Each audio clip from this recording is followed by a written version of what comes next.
आज दिल्ली येथील मेहरोली परिसरात असलेला कुतुब मिनार पाहिला. समजत नव्हतं की हा कुतुब मिनार पाहतोय की एखाद्या भग्न झालेल्या मंदिराचे अवशेष पाहतोय.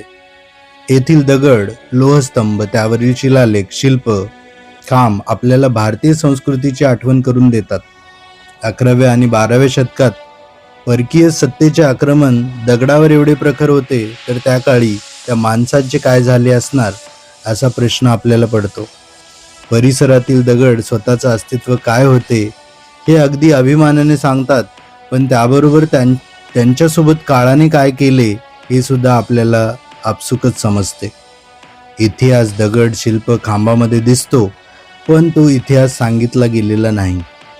आपण याच परिसरात अल्लाउद्दीन खिल्जी या क्रूर माणसाची समाधी पाहतो आणि समोर येतो आपल्या मराठवाड्याच्या भूमीत 12व्या शतकात झालेला देवगिरीचा संघर्ष.